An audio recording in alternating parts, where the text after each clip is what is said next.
What's app پہ, ٹیلی phone پہ, مختلف ذریعوں سے مجھ تک یہ میسج پہنچ رہے ہیں کہ اللہ کا واسطہ لوگ ڈراموں میں بے انتہا دلچسپی لے رہے ہیں, رو رہے ہیں ڈرامے دیکھ دیکھ کے. ڈرامے سینما گھروں میں چل رہے ہیں, اپنی پوری فیملی, کئی قسطیں ڈراموں کی, ایسے جذباتی ہو رہے ہیں, ایسے دیکھ رہے ہیں کہ جیسے اس کے بعد کبھی دیکھنا نصیب نہیں ہوگا. اور بڑی تعریفیں, ایسا ڈرامہ, ایسی فلم. تو میرے بھائی یہ لغویات ہیں, یہ وہ چیزیں ہیں جن میں ٹائم ویسٹنگ کے علاوہ کچھ بھی حاصل نہیں ہوتا. جو لوگ ان چیزوں میں دلچسپی لے رہے ہیں, اللہ کے قرآن کے مطابق ان میں جنت کی علامت نہیں پائی جاتی. آپ ڈرامے دیکھتے دیکھتے قبر میں چلے جانا, یہ ڈرامے آپ کو اللہ کی جنت سے ہمیشہ کے لیے محروم کر سکتے ہیں. آپ کہہ سکتے ہیں انٹرٹینمنٹ ہے نا, تو یاد رکھو ایک انٹرٹینمنٹ جائز ہوتی ہے جو آپ کی صحت کے لیے اچھا ذریعہ بنتی ہے, آپ کے دماغ کو فریش کرتی ہے. ایک انٹرٹینمنٹ وہ ہوتی ہے جو آپ کے جذبات سے کھیلا جا رہا ہو اور آپ کو غلط میسج دیے جا رہے ہوں. ڈراموں سے, فلموں سے آج تک کوئی سیدھے راستے پہ نہیں چلا. ان ڈراموں نے, ان فلموں میں نے ہمارے فیملی سسٹم کو تباہ کر دیا ہے. کیسے کیسے ڈرامے دکھائے جا رہے ہیں. طلاق دینے کے بعد بیوی اسی گھر میں رہ رہی ہے. آپ بتاؤ جب ہماری بچیاں یہ چیزیں ڈراموں میں دیکھیں گی تو طلاق کا جو اسلام نے کانسیپٹ دیا اس کا وہ تباہ ہو جائے گا کہ نہیں ہو جائے گا. بار بار ڈرامے حلالہ دکھایا جا رہا ہے, حلالہ. کیا میسج جائے گا ان جوان لڑکیوں اور لڑکوں کو جو یہ سب چیزیں دیکھ. مجھے ایک بات بتاؤ, میرے ایک دفعہ بیان شروع ہوئے, کچھ وقت میں نے طلاق کا جائز طریقہ بیان کیا تھا, اسلام میں جائز طریقہ کیا ہے. میں نے 2-3 قسطیں ریکارڈ کروائیں, کمپلیٹ کیا, اس کے بعد 1 سال تک موضوع نہیں چھیڑا. لوگوں نے مجھے کہا دوبارہ, میں نے کہا نہیں, کیونکہ ایک چیز کو جب بار بار لوگ سنتے ہیں, چاہے وہ صحیح سینس میں بھی سنیں, ان کی نظر میں وہ چیز ہلکی ہو جاتی ہے.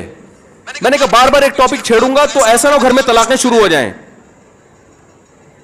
سمجھ میں آ رہی ہے بات؟ او بھائی ایک چیز کتاب کی حد تک کہ شریعت نے بتا دی, ایک دفعہ بتا دی, بار بار اسی کو, تو کیا ہوتا ہے. آپ ایک چیز کو بار بار جب سنو گے, جو چیز انسان بار بار سنتا ہے زبان پر وہ ہلکی ہو جاتی ہے.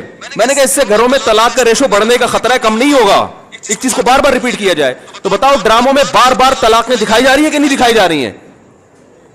فلاں کی پھڈا ہوا, اس نے اس کو طلاق دے دی, ڈیورس پیپر بھیج دیے, وہ طلاق دے, وہ اس نے وہاں شادی کر لی, ادھر طلاق لے لی, ادھر آ گئی, وہ حلالہ ہو گیا, فلانا ہو گیا, ڈمکانا ہو گیا. جب یہ چیزیں گھروں میں چلیں گی, آپ کو کتنا ہی اچھا ڈرامہ لگے, تو یاد رکھو آپ کی نسلیں تباہ ہو جائیں گی. مائیں بچیوں کو سکھاتی تھی, بیٹا ڈولی جا رہی ہے تو اب جنازے کی کھٹولی آئے گی واپس. بتاتے تھے نہیں بتاتے تھے؟ ہم تو بچپن میں سنتے تھے, بھائی ڈولی جا رہی ہے اب جنازے کی کھٹولی آئے گی, طلاق لے کے نہیں آنا. ہاں جہاں جائز طلاق ہے ہم تو کہتے ہیں کہ وہ جائز ہے, اس میں اتنا ظلم جائز نہیں ہے کہ بچی کو بیڑا غرق کر دی اور پھر بھی آپ, لیکن اصول تو یہی ہے نا کہ یہ بری چیز ہے. جب بار بار کلچر میں یہ چیز دکھائی جائے گی, شوہر نے تھپڑ مارا بیوی کو, وہ عدالت چلی گئی خلا لینے کے لیے. ہر گھر میں تھپڑ بھی ہوتا ہے, ہر گھر میں گالی گلوچ بھی ہوتا ہے, یہ تو نارمل چیز ہے. تھپڑ مارنا صحیح نہیں ہے, اچھا کام نہیں ہے کہ شوہر بیوی پہ ہاتھ اٹھائے, لیکن سب کچھ ہوتا ہے گھروں کے اندر, وہ بعد میں سب سیٹ ہو جاتا ہے. لیکن ڈراموں میں جب دکھایا جائے گا شوہر نے بیوی پہ تھپڑ اٹھایا, ہاتھ اٹھایا اور وہ چلی گئی عدالت سے خلا لینے, تو آج کل کس مرد نے غصے میں کسی عورت پہ ہاتھ اٹھا لیا تو وہ عدالت کا دروازہ نہیں کھٹکھٹائے گی کیا؟ اس تھپڑ کی تلافی 100 دفعہ ہو سکتی ہے, مرد منا سکتا ہے, لیکن عدالت سے جب ڈیورس ہوگی اس کی تلافی نہیں ہوگی. مرد کے دل میں نفرت پیدا ہوگی, اس سے مجھ سے طلاق کیوں مانگی, کیوں گئی ہے ڈیورس لینے کے لیے, بچے تباہ برباد ہو جائیں گے. تو ان ڈراموں سے فیملی سسٹم کو جوڑا نہیں جا رہا, جوڑ کے نام پہ توڑا جا رہا ہے. اور میں نے اپنے دوست سے پوچھا, میں نے کہا یہ چیزیں تو فلموں میں پہلے زیادہ دکھائی جاتی تھی, تو ڈراموں پہ اتنا شور کیوں؟ انہوں نے ایک بڑی پوائنٹ کی بات کی. انہوں نے کہا کہ فلموں میں جو چیزیں دکھائی جاتی ہیں وہ نارمل ماحول سے ہٹ کر ہوتی ہیں. ڈرامے کا مطلب یہ ہوتا ہے کہ جو گھروں میں ہو رہا ہے وہ دکھایا جائے, اس کو لوگ زیادہ اڈاپٹ کرتے ہیں. کوئی آواز اٹھانے والا نہیں ہے, نہ حکومت کنٹرول کر رہی ہے, نہ کوئی کیمرہ والے اس پر کوئی نوٹس لے رہے ہیں.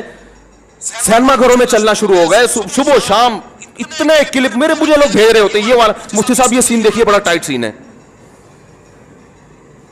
کیا ہو گیا تمہیں, پاگل ہو گئے ہو تم بھائی, کیا ہو گیا ہے؟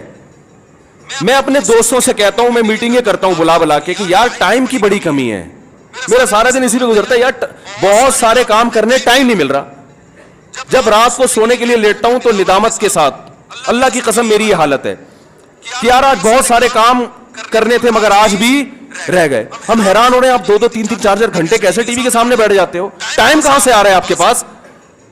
اتنا ٹائم ہونا اس کی علامت ہے آپ کا دنیا میں کوئی ویژن ہے ہی نہیں.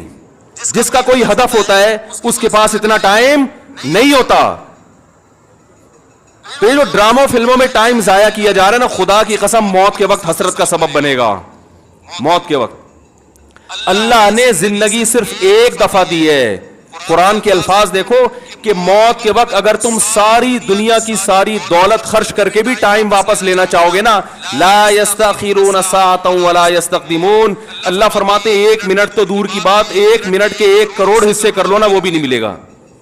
ابھی بہت ٹائم دیا اللہ نے, ابھی بہت ٹائم دیا ہے. چاہو تو ڈراموں میں ضائع کر دو, فلموں میں ضائع کر دو, سارا دن ٹی وی کے سامنے بیٹھ کے کرکٹ کے میچ دیکھ کے تالیاں بجاتے رہو, فلاں نے یہ چھکا مارا, فلاں نے چوکا مارا. ابھی بہت ٹائم ہے. لائف کو خدا کی قسم جتنا انجوائے کر رہے ہو 10 سے ضرب دے کے اس سے زیادہ انجوائے کرو.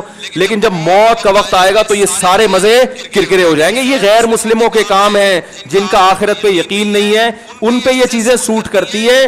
ان کو مرنا نہیں ہے نا, ان کا تو خیال ہے مر جائیں گے تو ختم ہو جائیں گے, ان کا یہ کانسیپٹ ہے. تو کہتے ہیں زندگی میں جتنا جلدی انجوائے کر سکتے ہو کرو.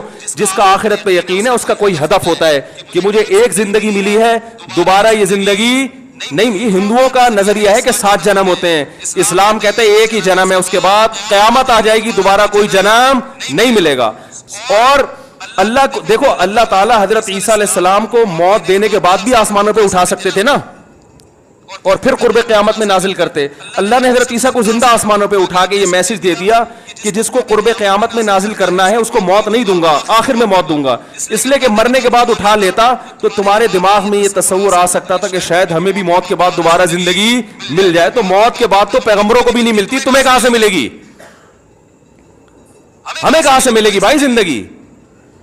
تو اپنے وقتوں کو برباد مت کریں, انجوائے کریں, ایسی چیزوں کو انجوائے کریں جس سے معاشرے میں ترقی ہوتی ہے. بھائی جاگنگ کر لیا کرو, سوئمنگ کر لیا کرو, فٹ بال کھیل لیا کرو, تھوڑا سا ورزش ہو جائے گی, کولیسٹرول کم ہو جائے گا, فائدہ بھی ہوگا, انجوائے بھی ہوگا.